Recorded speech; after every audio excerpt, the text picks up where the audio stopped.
Niccolò Machiavelli is the most criminally misunderstood writer in history, and I am always mad about it. Let's do some goddamn history. When his name comes to mind, the typical caricature is one of manipulation, cruelty, a hunger for power, and ends justifying the means, but none of those traits actually describe Machiavelli or any of his writings. And while he's most typically associated with political theory, I'll argue here that he's just as influential for how he looked at history. So not only is he not a lying, scheming man and on a Game of Thronesian quest for unlimited tyrannical power, but he's also a perfect history maker, which is why I'm here making this video in the first place. So let's hop into Florence at the turn of the 1500s, and see how our main man Niccolo would come to write the works that would earn him so much lasting infamy. The first thing to know about Machiavelli is that this man loved the Florentine Republic more than life itself. And the only thing he might have loved even more than that is the Roman Republic. Born in 1469, Nice, and raised to become a lawyer, Niccolo entered the Florentine civil service in the mid-1490s, working as a secretary, then a diplomat, and soon earning his seat on the Republic's War Council. For the next 2 decades, Machiavelli worked to keep Florence afloat in a time when Italy was overrun by French, Spanish, and German invaders. He built up the city's alliances, established a citizen militia to break Florence's reliance on mercenaries, and he hatched a scheme with Leonardo da Vinci to capture the city of Pisa by diverting the flow of the Arno River to give Florence an open route to the sea. That plan didn't really pan out, but oh man, if it did, that would have been great. Just imagine the Pisans waking up one day and saying, hey guys, where did our river go? Hydraulic hijinks aside, Machiavelli's career must have felt much like an ancient Roman staring down a horde of incoming Goths, as he fought tirelessly to keep Florence strong and safe from invasion by whatever means necessary. And Florence was in a double unique position at the time. Since 1494 the city was governed as a full republic, after the de facto rulers and the Medici banking family were exiled. But unfortunately for Machiavelli, this didn't last, as the Medici were reinstalled in a coup in 1512 and Machiavelli was arrested on suspicion of treason after 2 of his friends were caught planning a counter-coup. Niccolo was subsequently tortured, but he maintained his innocence and got out with a light sentence of lifetime banishment to the Tuscan countryside. On paper, not a terrible outcome, but for someone who wanted nothing more than to serve his city, this was really tragic. During the last 15 years of his life, he got the commission to write a history of Florence, and even became known as one of the city's most prominent playwrights. Worth noting, both his play and his history take several thinly veiled potshots at the Medici, but his lasting fame owes to the world's longest cover letter for a job application to Prince. Originally written as a gift to Florence's current Medici ruler, this book was Machiavelli's way of saying, "Look, I know my way around the political block. I can be helpful to you if you hire me." And in this 80-ish page book, it's honestly a pretty quick read. He lays out the ways in which princes acquire power, conquer new lands, structure their militaries, interact with citizens, and preserve the strength of their states. Ultimately, the Medici were still way too suspicious of Niccolo to trust him with a government job, but between you and me, I don't think he wanted to work for them anyway. A few years later, he completed a much longer book. Not about princes, but about the Roman Republic. Machiavelli's Discourses on Livy is essentially a political play-by-play of early Roman history, discussing the intricacies of everything from founding a city, to building an army from scratch, how to manage the competing interests of political factions, and an honestly absurd amount more. While advice for a modern monarch and a commentary on ancient history might seem like fairly unrelated topics at first, they both share Machiavelli's unique approach to history as something to analyze. First, let's take the Discourses, which roughly follow the accounts of the ancient Roman historian Livy.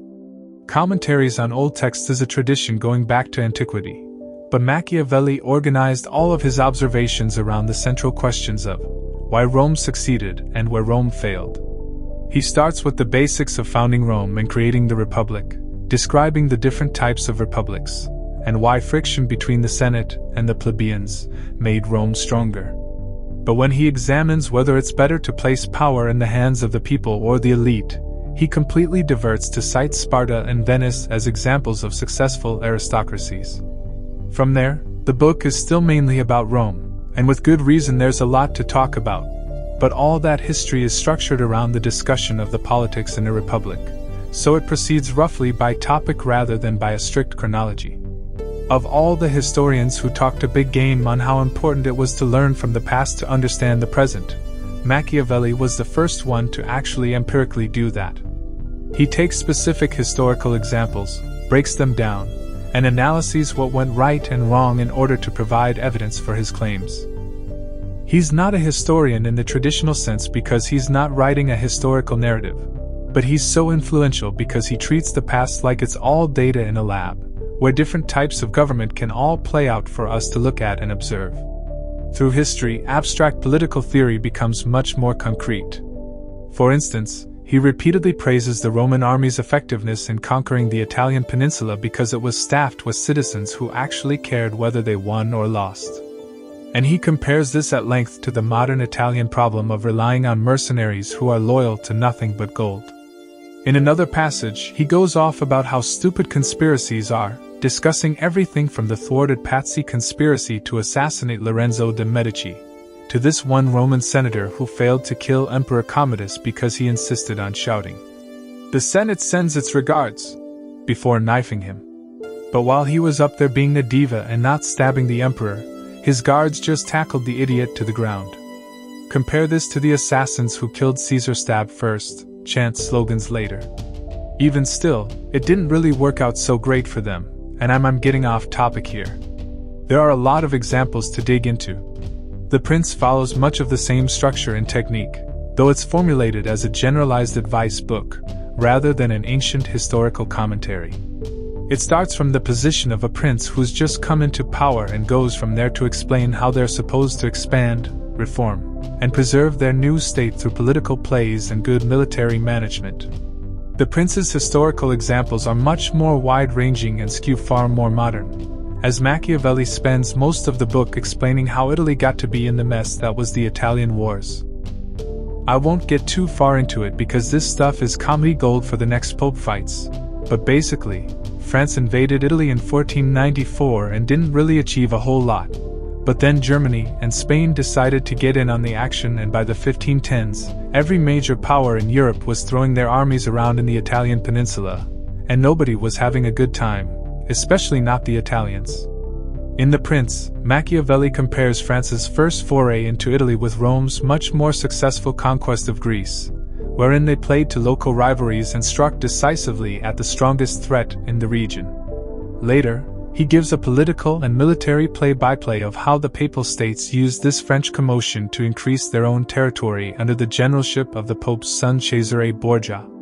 And this Cesare kiddo shows up on several occasions throughout The Prince as an example of how to field a strong army made up of his own citizens, rather than fickle mercenaries or foreign auxiliaries, and how to effectively incorporate new lands by killing off the former leading families and cultivating a fearsome persona so that nobody tried to step to him.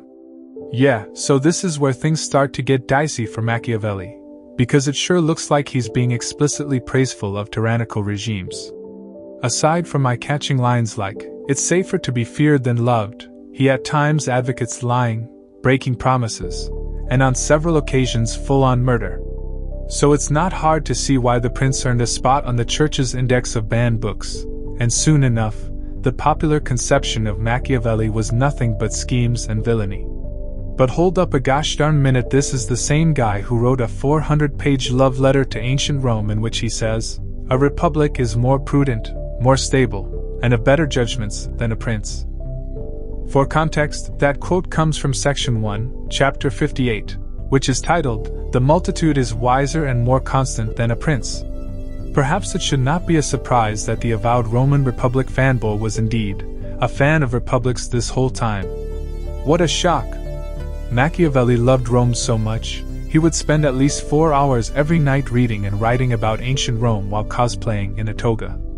To quote a letter from him to one of his friends, "I entered the ancient courts of rulers who have long since died and asked them to explain their actions, and they, out of kindness, answer me. 4 hours go by without my feeling any anxiety.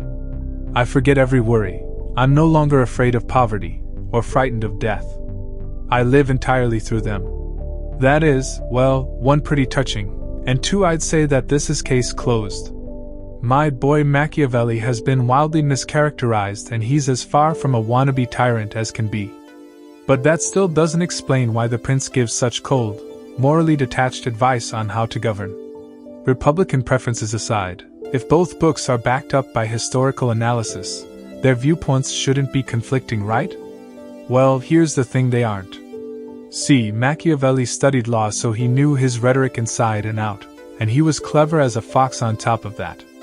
The Prince is not as straightforward a discussion of monarchy as it might seem. For instance, is it not a little suspicious that a book dedicated to the ruler of Florence has almost nothing to say about governing Florence?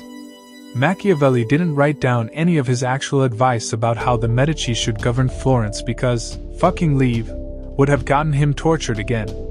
But Niccolo was a realist, who took things as they were rather than how he might have wanted things to be. So if he couldn't stop princes from being power-hungry madmen like the Medici, he could at least expose the tricks that they used to stay in power. This is why some parts of The Prince are dipped in a nice coat of irony.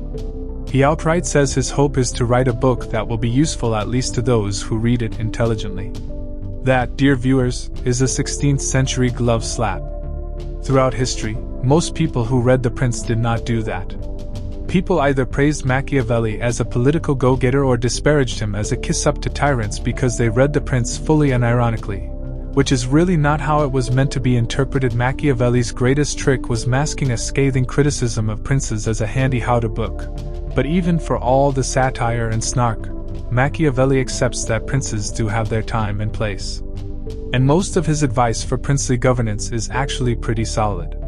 Their main responsibility isn't to morality or themselves, but to their state, and states do best when laws are respected and people are happy. But when things do get dicey, it's better to take decisive action and do a necessary evil than to stand by while you get steamrolled by France. Florence had experience with this. Machiavelli's core argument isn't that the ends justify the means, but that desperate times call for desperate measures, and in the early 1500s, Italy was facing some pretty desperate times, as its people were fragmented and beset upon by foreign armies one after the next, and wouldn't you know, the very last chapter of The Prince is a direct call for some strong leader to unite Italy and drive out its invaders. And this idea has a precedence in the Roman Republic, where a dictator would be legally appointed in an emergency scenario to stop Rome from imploding. This is a topic that he brings up on a fair few occasions because it kind of happened a lot. This is Rome we're talking about, but I find it rather interesting that Machiavelli's ideal prince is exactly compatible with his ideal republic. It's obviously impossible to say what Machiavelli would think of the events that followed his life, but I'd venture that he wouldn't be mad to learn how one day, his dear home of Italy would be united and liberated by a prince, and one lifetime later, governed as a republic. Thank you so much for watching. This is a special video for me, because learning about Machiavelli after playing Assassin's Creed 2 is one of the first ways that I got into history at all. So this is really fun for me to bring it back full circle.